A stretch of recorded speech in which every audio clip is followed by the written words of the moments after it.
Sa ngalan ng Ama, ng Anak, at ng Espiritu Santo. Amen. Sumainyo ang Panginoon. At sumayo rin.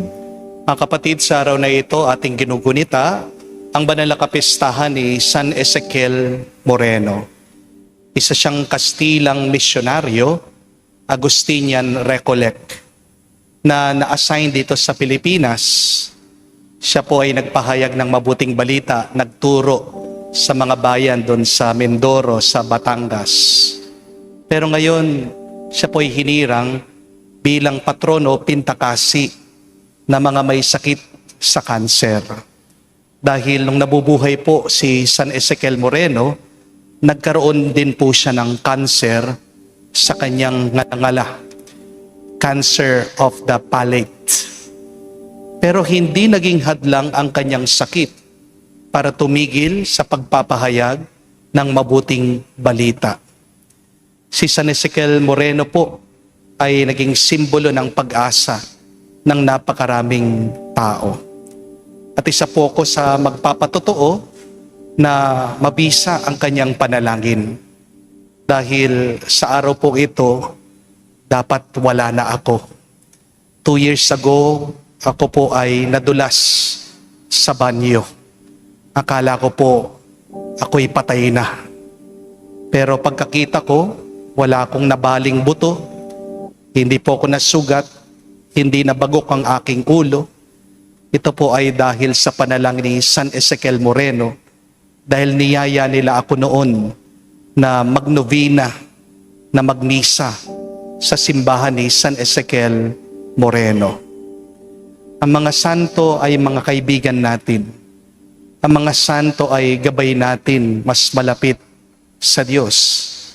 Nasibol na pinagmumulan ng ating pagpapala, buhay at buhay walang hanggan. Kaya purihin natin ang Diyos dahil sa kanila at naway sa kanilang panalangin, mas mapalapit pa tayo muli sa Panginoon. Sa mga pagkakataon na kung saan sinayang natin ang halimbawa, ang dasal ng mga banal, tayo'y magpakumbaba, hilingin natin muli ang awa, pagpapatawad ng Diyos, para minsan pa tayo'y makitang karapat dapat makatanggap sa mga banal na misteryo.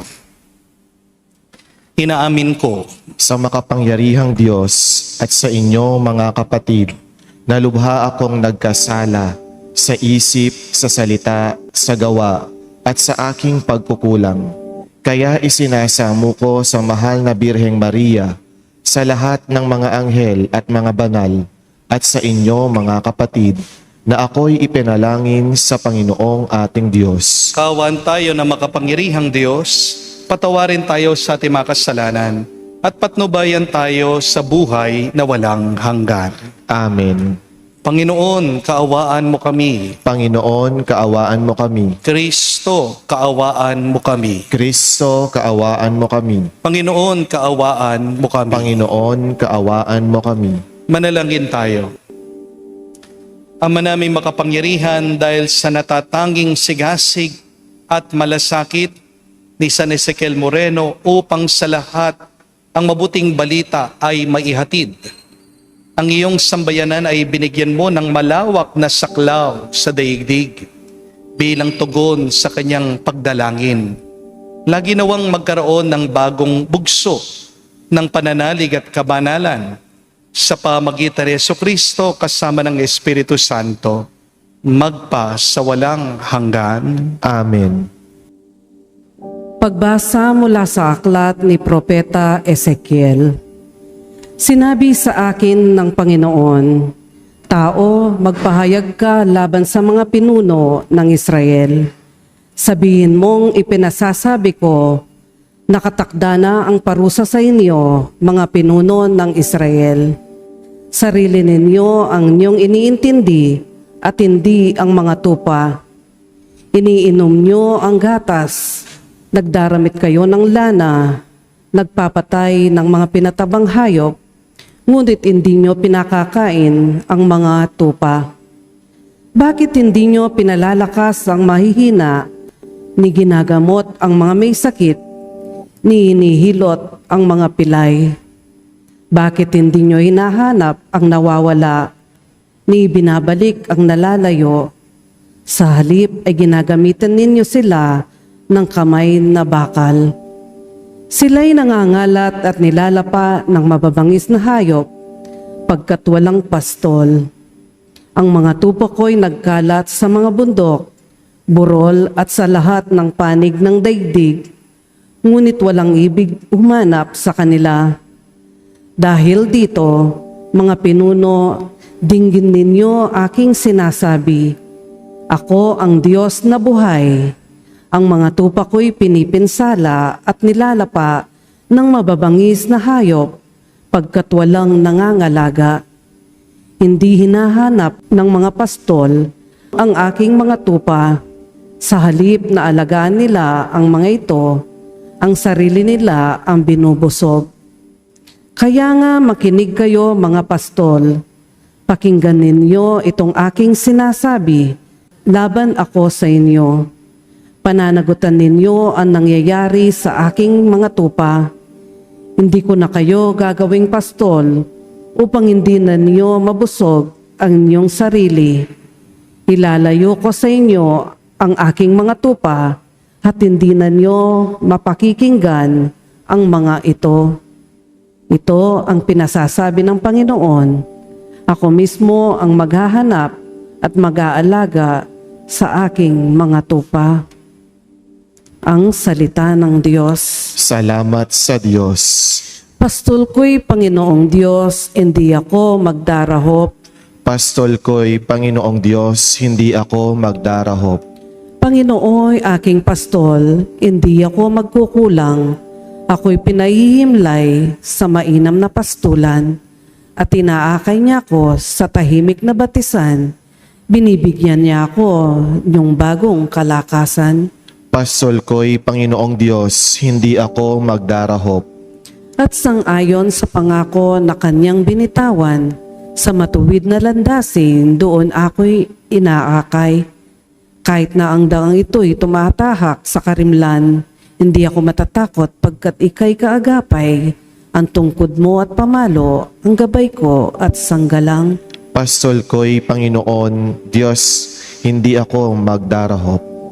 Sa harapan na lingkod mo, ikaw ay may handang dulang. Ito yung ginagawang nakikita ng kaaway. Nalulugod ka sa akin na ulo ko ay langisan at pati na ang kalis ko ay yung pinaaapaw. Pastol ko'y Panginoong Diyos, hindi ako magdarahop. Tunay na ang pag-ibig mo at iyong kabutihan. Sasaakit tataglayin habang ako'y nabubuhay. Doon ako sa templo mo, lalagi at mananahan. Pastol ko'y Panginoong Diyos, hindi ako magdarahop. Buhay ang salita ng Diyos, ganap nitong natatalos tanang ating niloloob. Sumainyo ang Panginoon. At sumayo rin. Ang mabuting balita ng Panginoon ayon kay San Mateo. Papuri sa iyo, Panginoon. Nung panong yun, sinabi ni Jesus sa kanya malagad, ang talinghagang ito. Ang paghahari ng Diyos ay katulad nito, lumabas ng umagang-umaga ang may-ari ng ubasan upang humanap ng mga manggagawa. Na magkasundo na sila sa upa ng 1 denaryo, maghapon, sila'y pinapunta niya sa kanyang ubasan. Lumabas siya muli ng mag-ikikasyam na umaga. At nakakita siya ng iba pang tayo-tayo lamang sa liwasang bayan. Sinabi niya sa kanila, pumaroon din kayo at magtrabaho sa aking ubasan. At bibigyan ko kayo ng karampatang upa. At pumaroon nga sila. Lumabas naman siya na mag-iikalabandalawa ng tanghali at mag-iikatlo ng hapon. At gayon din ang ginawa niya. Na mag-iikalima na ng hapon, siya'y lumabas uli at nakakita pa ng iba, wala ring ginagawa. Sinabi niya sa kanila, bakit kayo tayo-tayo lang dito sa buong maghapon? Wala pong nagbigay sa amin ng trabaho, sagot nila. At sinabi niya, kung gayon pumaroon kayo at gumawa sa aking ubasan. Pagtakip silim, sinabi ng may-ari ng ubasan sa kanyang mga katiwala, Tawagin niyo ang mga manggagawa at sila'y upahan. Magmula sa huli hanggang sa buong araw nagtrabaho. Ang mga nagsimula ng mag-ikalima ng hapon ay tumanggap ng tig-iisang denaryo. At nang lumapit ang mga nauna, inakala nilang tatanggap sila ng higit doon. Ngunit ang bawat isa'y tumanggap din ng tig-iisang denaryo. Pagtanggap nito, nagreklamo sila sa may-hari ng ubasan. Sinabi nila, 1 oras lang pong gumawa ang mga huling dumating. Samantalang maghapon kaming nagpagal at nagtiis sa nakakapasong init ng araw. Bakit po ninyo kami pinagparapareho ng upa? At sinabi niya sa kanila, kaibigan, hindi kita dinaya. Hindi ba't nagkasundo tayo ng 1 denaryo? Kunin mo ang ganang iyo at umalis ka na. Maano naman kung ibig kong upahan ang nahuli ng tulad ng upa ko sa iyo? Wala ba akong karapatang gawin ng aking maibigan sa ari-arian ko? O naiinggit ka lang sa aking kabutihang loob? Kaya't ang nahuhuli ay mauuna at ang nauuna ay mahuhuli. Mga kapatid, ang mabuting balita ng ating Panginoon. Pinupuri ka namin, Panginoong Hesukristo. Magandang araw po muli sa inyong lahat. Magandang araw po, Father. Welcome po sa ating banal na misa. Ano po sa tingin niyo ang unang hakbang para magtagumpay ka sa buhay? What is the first step for you to succeed in life? Marami po ang magsasabi, Father, kailangan mangarap ka. Tama po. Meron pong iba ang magsasabi, kailangan mag-aral ka, Father, kailangan ng magandang edukasyon. Tama rin po. At marahil meron din po magsasabi na, Father, kailangan magtiwala ka sa Diyos. Mas tama po. Pero alam niyo po ba, bago mangyari lahat ng yan, may isang napakasimpleng hakbang. Madalas minamaliit natin, kaya hindi tayo nagtatagumpay sa buhay. Ang unang hakbang para magtagumpay ka ay magpakita ka. Pumunta ka. Manatili ka. Remember this. You have already won half of the battle the moment you show up. The first step to succeed in life is just to show up. Meron nga po nagsabi that 80% of success is simply just showing up. Marami po ang nabibigo hindi dahil mahina sila. Marami ang nabibigo dahil hindi sila dumating. Hindi sila sumipot. Hindi sila bumangon. Hindi sila lumaban. Amen? Kaya nga, ito po ang napakagandang mensahe, paalaala ng ating ebanghelyo ngayon. Sa talinghaga ng mga manggagawa sa ubasan, hindi ko po alam kung napansin nyo, paulit-ulit daw po lumabas yung may-ari. Lumabas siya ng alas 9, alas 12, alas 3, hanggang alas 5 ng hapon. Parang hindi po napagod na naghahanap itong may-ari. Parang binigyan niya ng pagkakataon lahat ng mga taong nakita niya doon sa liwasan ng bayan. At ang mga huling tinawag niya, actually sila po yung mga ayaw kunin ng ibang tao. Para po maunawaan niyo, nung pong unang panahon kasi, panahon ng ating Panginoong Hesukristo, kung gusto mong magkaroon ng trabaho, lumabas ka lang, tumayo ka sa tabi ng palengke. Pero siyempre, yung mga nagpapagawa ng mga bahay, sino pong unang kukunin nila na trabahador? Yung mga malalakas, yung mga maliliksi, yung mga bata-bata. Hindi po ba? Sino po yung mga natitira kadalasan bandang huli? Yung mga mahihina, yung mga matatanda, yung mga hindi na mabilis kumilos.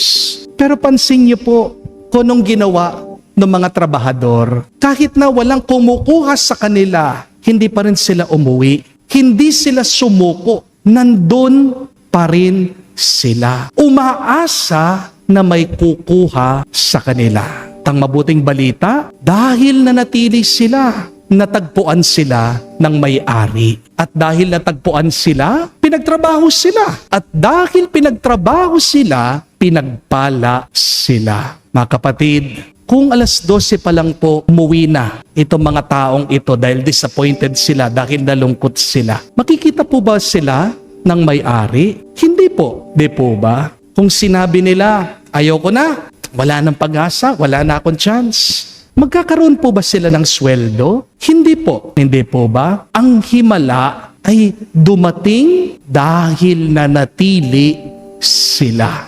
Kaya tandaan niyo po yan. Hindi ka pagpapalain kung wala ka dun sa tamang lugar ng biyaya. You have to stay put in that place for God to find you. Halimbawa po, paano ka matututo kung absent ka palagi sa klase? Paano lalaki ang negosyo mo kung ayaw mo naman buksan yung tindahan mo araw-araw? Paano kayo magmamahala ng mabuti ng asawa mo kung iba naman yung ka-text mo, iba yung kausap mo? Marami pong asawa, hindi naman po naghahanap ng mga mamahaling regalo eh. Ano pong gusto ng misis sa mga mister? Yung present lang siya, hindi po ba? Yung nakikinig lang siya, yung tinitignan siya. Kaya nga ang tawag natin dyan, presence. Dahil minsan, your presence is the greatest present that you can give. Amen? At paano lalalim yung pananampalataya mo kung palagi ka naman absent sa misa? Di po ba? Minsan, yung iba sa atin, physically present sa simbahan, pero mentally absent. Minsan, nandyan yung katawan mo, mukha kang nakikinig, pero ang totoo, nasan yung isip mo? Paligoy-ligoy, lumilipad. Hindi po ba? Merong mga tao, nagrereklamo sa Diyos, sinasabi, Lord, bakit ang layo-layo mo sa akin? Sa totoo lang, sila yung hindi palagi nagpapakita sa Diyos. Hindi po ba? Si Lord, ang Diyos, hindi naman nawawala. Tayo ang madalas lumalayo sa Diyos. Amen? May nabasa po ako, napakagandang payo, galing po sa mga psychologists. Ang tawag po nila dito ay the 2-minute rule. Kapag nahihirapan ka daw sa simula, huwag kang mag-iisip na gawin mo yung bagay na yon ng 2 oras. Ano man ang gusto mong gawin, simulan mo lang at tapusin mo ng 2 minuto. Halimbawa, gusto mo magbasa, gawin mo lang 2 minutes. Gusto mo mag-exercise, gawin mo 2 minuto lang. Gusto mo magdasal, umpisan mo 2 minuto lang. Ang mahalaga kasi ay yung nagpakita ka lang. Meron pong isang halimbawa dyan, isa pong lalaki nakapag-lose po ng 100 pounds. Pagkataba-taba no po lalaki. Ano pong ginawa nitong lalaki? Bakit nangayayat siya, pumayat siya? Paano po siya nagsimula? Hindi po siya agad nagbuhat ng mga mabibigat na weights. Hindi po siya agad tumakbo. Alam mo yung ginawa ng lalaki? Araw-araw, for 2 minutes, pumupunta lang po siya doon sa gym. Wala pong mintis. 2 minutes, pupunta siya doon sa gym. Una, uupo lang siya. Iinom ng tubig, uuwi na. Mukhang wala pong nangyari. Pero alam nyo, yung araw-araw na ginagawa niya, nakabuo po ng habit ng ugali sa kanya. Nakasanayan niya, hinahanap ng kanyang katawan, yung pag-gym. Hanggang inumpisa niya, 2 minutes, nagbubuhat ng barbell. 2 minutes, nandun sa treadmill. 2 minutes, weightlifting. 2 minutes, walking. Yun po yung nakapagbago sa buhay niya. Mga kapatid, hindi po intensity ang nakakapagbago sa atin. Consistency. Kaya tandaan niyo po, consistency beats intensity every time. Kapag araw-araw kang bumabalik dun sa sugat mo, huwag kang magtataka. Bakit? Napakabigat ng puso mo. Kapag araw-araw ka sa sugalan, huwag ka rin magtataka. Bakit puno ka ng utang? Kung araw-araw ka sa inuman, huwag ka magtataka. Bakit may sakit ang liver mo? Kung araw-araw, binabalik mo na lang yung iyong lungkot, yung iyong inggit, yung iyong galit, huwag ka magtataka. Bakit hindi ka sumasaya? Pero, kung araw-araw ka nagpapakita sa Diyos, kung araw-araw ka nagsisimba, kung araw-araw ka nananalangin, at kung araw-araw ka nagpapasalamat, unti-unti, hindi mo man mapapansin, binabago ka ng Diyos. Mga kapatid, baka pagod ka na, baka wala ka ng gana, baka pakiramdam mo walang nangyayari sa buhay mo, huwag kang agad uuwi. Huwag kang agad susuko. Magpakita ka pa rin. Kahit na wala ng tuwa sa puso mo, magpakita ka pa rin. Kahit wala ka nakikitang resulta, magpakita ka pa rin. Parang huli na ang lahat, magpakita ka pa rin. Dahil tandaan mo, hindi mo alam kung anong oras dadaan ang Panginoon dyan sa ubasan ng buhay mo. At baka ang araw na gusto mo nang sumuko, yan pala yung araw na magpapakita, magbibigay ng biyaya ang Diyos. Sayang, kaya huwag ka susuko, magpatuloy ka pa rin. Huwag kang aalis, magpakita ka, show up, and be present. At kapag ginawa mo yun, makakasiguro ka, God will also show up to bless you in your life. Kapag dumating ang Diyos, hindi ka niya pauuwiin ng walang biyaya. Pagpapalain ka niya ng higit sa iyong inaakala. Kaya sa banal na misang ito, tayo magpatulong sa Diyos. Palakasin tayo sa gitna ng ating mga pagsubok na gabayan niya tayo. Magpakita, tulungan niya tayo at dalhin niya tayo sa tamang lugar ng ating pagpapala. Amen. Tumayo po tayo at ialay po natin sa Diyos ang ating mga dasal at panalangin. Ang pamamaraan ng Diyos ay hindi tulad ng sa atin, dahil ang kanyang katarungan at kagandang loob ay higit pa sa ating turing at sukat. Lumapit tayo sa kanya habang nananalig na pakikinggan niya tayo at hindi bibiguin. Ating sabihin, Panginoon, dinggin mo kami. Panginoon, dinggin mo kami. Ang simbahan sa pamamagitan ng kanyang mga misyonero at tagapagpahayag, naway maipalaganap ang ebanghelyo ng Panginoon ng may katapangan at pagtitiyaga. Manalangin tayo sa Panginoon. Panginoon, dinggin mo kami. Tayo naway makapaglingkod sa Panginoon at sa isa't isa nang walang hinihintay na merito at gantimpala, at sa halip gawin lamang ito ng may kabutihan mula sa ating mga puso. Manalangin tayo sa Panginoon. Panginoon, dinggin mo kami. Ang mga walang trabaho, naway dagling makatagpo ng kanilang hanap buhay. Manalangin tayo sa Panginoon. Panginoon, dinggin mo kami.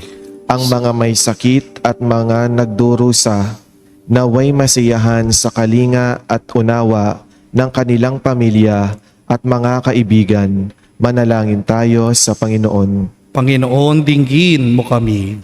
Ang mga nagtitiyagang mamuhay ng mabuti sa mundong ito at na mayapa, naway makatanggap ng gantimpala sa makalangit na kaharian ng Diyos. Manalangin tayo sa Panginoon. Panginoon, dinggin mo kami.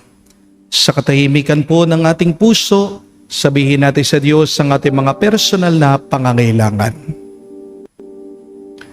Panginoon naming Diyos, pagkumbaba kaming naglilingkod sa iyo, sa abot ng aming makakaya na walang hinihiling na kapalit, naniniwala kami na sa piling ka namin at pinibiyayaan mo kami ng mabubuting bagay dahil sa iyong Ama na si Jesus, aming Panginoon. Amen. Panalangin kayo mga kapatid, parang ating mga paghahain ay kalugdan ng Diyos amang makapangyarihan. Tanggapin nawa ng Panginoon itong paghahain sa iyong mga kamay, sa kapurihan niya at karangalan, sa ating kapakinabangan at sa buong sambayanan niyang banal. Ama naming lumikha, paunlakan mo ang aming mga panalangin at pagbigyan mo kami makalaya sa tanang pagkamasuwain, upang sa kadalisayan iyong bigay sa aming magampanan ang paghahaing naglalahad ng aming paglilingkod sa iyo sa pamagitan ni Jesucristo kasama ng Espiritu Santo magpasawalang hanggan. Amen. Sumainyo ang Panginoon. At sumayo rin. Itaas sa Diyos inyong mga puso at diwa. Itinaas na namin sa Panginoon. Pasalamatan natin ang Panginoong ating Diyos. Marapat na siya ay pasalamatan. Ama namin makapangyarihan, tunay nga marapat ikaw ang aming pasalamatan sa pamagitan ni Kristo na aming Panginoon. Ngayon si San Ezekiel Moreno na pinararangalan sa pamumuhay niyang totoong uliran ay pagiging maasahan sa pananungkulan, kaya't si Kristo na maaasahan sa katapatan ay inihahayag sa pangangasiwa ng sambayanan. Ang malasakit na mga ulirang tagapangasiwa noon ay nagpapatuloy mapaghanggang ngayon. Sa mga panalangin kanilang iniuukol, kaisa ng mga sambayanan mo dito'y nagtitipon. Kaya kaisa ng mga anghel nagsisiawit ng papuri sa iyo. Nang walang humpay sa kalangitan, kami nagbubunyi sa iyong kadakilaan.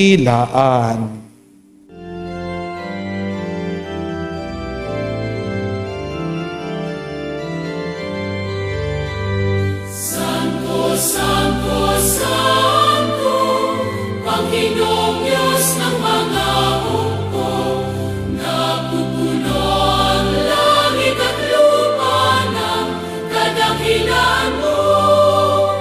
Hosana, Hosana, sa kainasan, ilang na paririto sa ngalan ng Panginoon. Hosana, Hosana, sa kainasan. Hosana, Hosana, sa kainasan.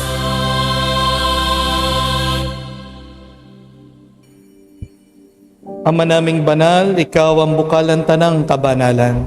Kaya't sa pamagitan ng iyong Espiritu, gawin mong banal ang mga kaloob na ito upang para sa amin maging katawan at dugo ng aming Panginoong Hesus Kristo. Bago niya pinagtiis ang kusang loob na maging handog, hinawakan niya tinapay, pinasalamatan kanya, pinaghati-hati niya iyon, pinabot sa kanya malagad at sinabi, tanggapin ninyong lahat ito at kanin. Ito ang aking katawan na ihahandog para sa inyo.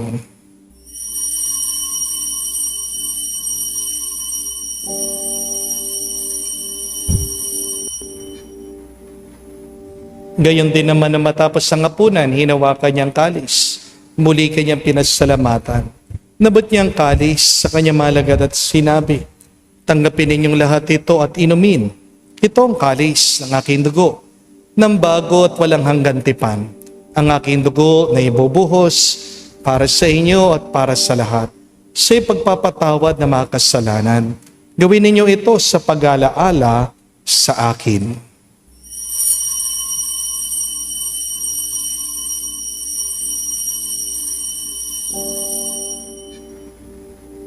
Ang misteryo ng pananampalataya.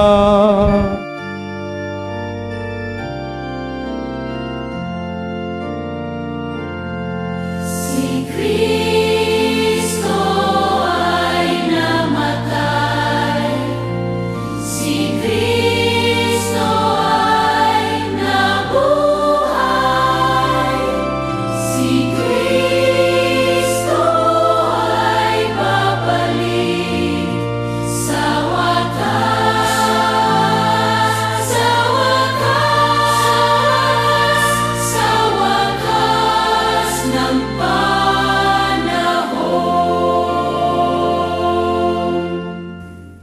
Ang mga ginagawa namin ngayon ng pag-alaala sa pagkamatay, muling pagkabuhay ng iyong anak, kaya tinialay namin sa iyong tinapay nagbibigay buhay at ang kalis na nagkakaloob ng kaligtasan. Kami nagpapasalamat dahil kami iyong minarapat na tumayo sa harap mo para maglingkod sa iyo. Sinasamo namin kami magsalo-salo sa katawan at dugo ni Kristo ay mabuklod sa pagkakaisa sa pamagitan ng Espiritu Santo. Ama, lingapin mong iyong simbahan, laganap sa buong digdig. Puspusin mo kami sa pag-ibig. kay San Leon ang aming Santo Papa, si Florentino aming Arsobispo, at ng Tanang Kaparian. Alalahanin mo rin ang aming mga kapatid na nahimlay may pag-asang sila'y muling mabubuhay. Gayon din naman lahat ng mga pumanaw. Kawan mo't sila't patuloyin sa iyong kaliwanagan. Kawan mo't pagindapatin kaming lahat, makasalo sa iyong buhay na walang wakas. Kaisa na mahal na Birhen Maria, Ina ng Diyos. Kaisa ni San Jose ang kanyang malwalhating esposo. Kaisa ng mga apostol, lahat ng mga banal, si San Ezekiel Moreno na namuhay dito sa daigdig na kalugod-lugod sa iyo. May pagdiwang nawa namin ang pagpupuri sa ikararangal mo sa pamagitan ng iyong anak, aming Panginoong Jesucristo. Sa pamamagitan ni Kristo, kasama niya at sa Kanya, ang lahat ng parangal at papuri ay sa iyo, Diyos Ama, makapangyarihan, kasama ng Espiritu Santo, magpasawalang hanggan. Amen. Amen. Amen.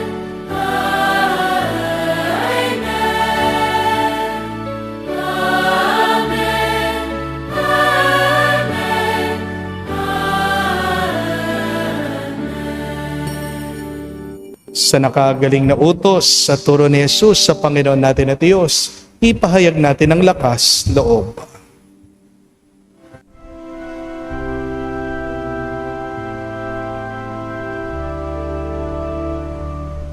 Ama namin, sumasalangit ka, sambahin ang ngalan mo, mapasa amin ang kaharian mo, sundin ang loob mo dito sa lupa para nang sa langit. Bigyan mo kami ngayon ng aming kakanin sa araw-araw at patawarin mo kami sa aming mga sala para ng pagpapatawad namin sa nagkakasala sa amin. At huwag mo kaming ipahintulot sa tukso at iadya mo kami sa lahat ng masama. Hinihiling namin kami, Adya, sa lahat ng masama pagkalooban ng kapayapaan araw-araw, ligtas sa kasalanan, ilayo sa lahat ng kapahamakan, samantalang aming pinanabikan ang dakilang araw ng pagpapahayag ng tagapagligtas naming si Jesucristo. Sapagkat iyo ang kaharian at ang kapangyarihan at ang kapurihan magpakailanman. Amen. Panginoong Jesucristo, sinabi mo sa mga apostol, kapayapaan ang iniiwan ko sa inyo, ang aking kapayapaan binibigay ko sa inyo. Tunghayan mo ang aming pananampalataya at huwag ang aming pagkakasala. Pagkalooban mo kami ng kapayapaan at pagkakaisa ayon sa iyong kalooban, kasama ng Espiritu Santo, magpa sa walang hanggan. Amen. Kapayapaan ng Panginoon ay laging sumainyo. At sumayo rin. Magbigayan po tayo ngayon ng kapayapaan sa bawat isa. Peace with you po. Kapayapaan po sa inyong lahat.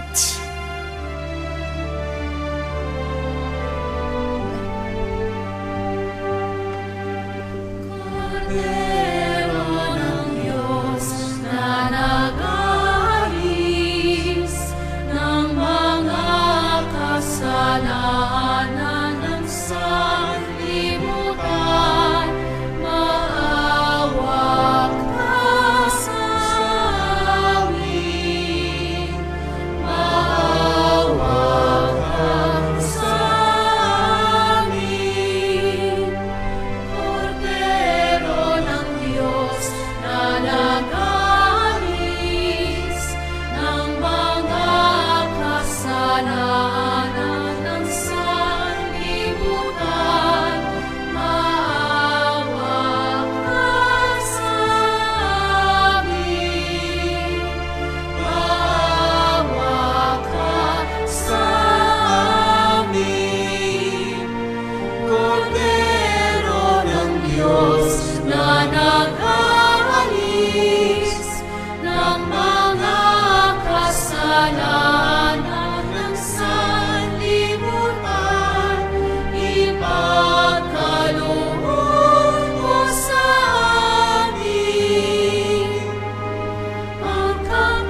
Mga kapatid, naririto ang ating Panginoong Jesucristo, ang Kordero ng Diyos.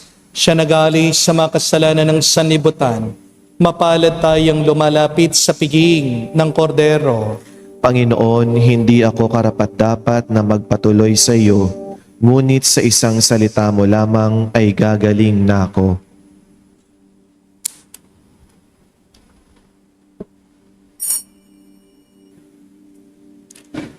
Manalangin tayo.